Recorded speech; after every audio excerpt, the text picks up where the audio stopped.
Hello నమస్తే, welcome to RVR TV. దేశంలో Bharatiya Janata party పాలనా తీరుపై భారత కమ్యూనిస్ట్ పార్టీ జాతీయ కార్యదర్శి సిఆర్ ఫౌండేషన్ గౌరవ చైర్మన్ డాక్టర్ కె నారాయణ విరుచుకుపడ్డారు.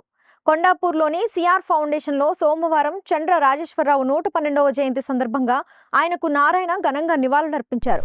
బీజేపీ పరిపాలనలో దేశంలో ఉత్తర దక్షిణ విభజన రేఖ స్పష్టంగా కనిపిస్తోందని సిపిఐ జాతీయ కార్యదర్శి డాక్టర్ కె నారాయణ ఆందోళన వ్యక్తం చేశారు. బీజేపీ పాలనలో రాజ్యాంగ వ్యవస్థలన్నీ నిర్వీర్యమైపోయాయని విమర్శించారు. ఉత్తర భారతదేశం దక్షిణ భారతదేశం ఫీలింగ్ వస్తారు. ఎందుకు వస్తా ఉంది? నీతి ఏదో ఏ రాష్ట్రానికి ఏది అవసరమో దాని ప్రకారం ఫండ్స్ అలాట్ చేయాలా, కానీ దక్షిణ గవర్నమెంట్కి మాత్రం ఎప్పుడు నిధులిస్తాయి, కేంద్ర ప్రభుత్వం వ్యతిరేకమైన రాష్ట్రానికి ఏమీ లేదు. అంటే దానిపైన చేయడం లేదు. కమ్యూనిస్టు ఉద్యమకారులు, తెలంగాణ సాయుధ పోరాట యోధుడు చండ్ర రాజేశ్వరరావు బలహీన వర్గాలు, రైతులు, మహిళల కోసం పోరాటాలు సాగించారని డాక్టర్ నారాయణ కొనియాడారు. చండ్ర రాజేశ్వరరావు మహిళా పక్షపాతి అని, జాతీయ సమైక్యత కోసం కృషి చేశారని ప్రశంసించారు. మహిళల పైన జరిగేటువంటి అత్యాచారాలకు వ్యతిరేకంగా మొట్టమొదటి విజయవాడలో కర్ర పెట్టుకొని భుజాలు నిల్చొని రౌడీల్ని కొట్టి వాళ్ళని హింసించేటువంటి ఘటన ఆయన నాయకత్వం వహించాడు. ఆయన మహిళా పక్షపాతి. ఆనాటి రాజకీయాల్లో యాక్టివ్గా పనిచేశాడు. భూ సమస్యల పైన, జాతీయ సమస్యల పైన, జాతీయ సమైక్యత పైన, ప్రజల వ్యవస్థ ప్రాముఖ్యత పైన, ప్రజాస్వామ్యం పైన, వీటిపైన ఆయన ఎక్కువ కృషి చేశాడు. నేను అన్నీ చెప్పక్కర్లా.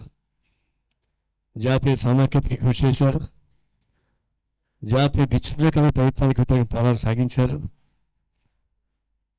నా దేశం ముక్కలైన ఈ దేశాల ముక్కలు కానివ్వని శబ్దం చేసిన వ్యక్తులు నెంబర్ 1 చంద్రరాజేశ్వర గారు. దేశంలో న్యాయ వ్యవస్థపై సిపిఐ జాతీయ కార్యదర్శి డాక్టర్ కె నారాయణ విరుచుకుపడ్డారు. న్యాయ వ్యవస్థ గాడి తప్పితే ఇక న్యాయానికి చోటు ఎక్కడని ఆయన ఆవేదన వ్యక్తం చేశారు. అంతేకాంటే మనం అసహించుకుంటాం. ఒక సుప్రీంకోర్టు న్యాయమూర్తి చెప్పాడు, నృత్యకులకు అసహ్యంగా పట్టాడు. అదే ఆయుధమైంది ఇప్పుడు. ఎందుకంటే ఇప్పుడు సింహారెడ్డి గారు అని చెప్తే దాన్ని ఒక విలువ ఉంటుంది, గొప్పకనే అనలేము. కానీ న్యాయ వ్యవస్థ మొత్తం క్వశ్చన్ మార్క్ అయిపోయింది. న్యాయ వ్యవస్థ జరిగేటువంటి అన్యాయం చాలా ఎక్కువ జరుగుతూ ఉన్నాయి. ఈరోజు మంచి ప్రభుత్వం కన్నా జడ్జిమెంట్ ఇస్తే నెక్స్ట్ రిటైర్ కాగానే రాజ్యసభలోనో గవర్నర్గానో ఉంటాడు. అలాంటి దిగి అయిపోయిన తర్వాత ఆ సుప్రీంకోర్టు జడ్జి చేసిన కామెంట్ పైన ఒక ఉద్యోగం మారిపోయింది. న్యాయ వ్యవస్థ పైన విలువ లేదు, కానీ చెప్పి నేను విలువ వచ్చింది. మనం నువ్వు తిట్టావు, ఏ తిట్టావో అదే ఆకారంలో వస్తావు. బొబ్బి ఆకారం వచ్చి హైదరాబాద్ ఢిల్లీలో రికవర్ చేశారు. Telangana media academy chairman Srinivas Reddy journalism కోసమే జీవితాన్ని అంకితం చేశారని కొనియాడారు.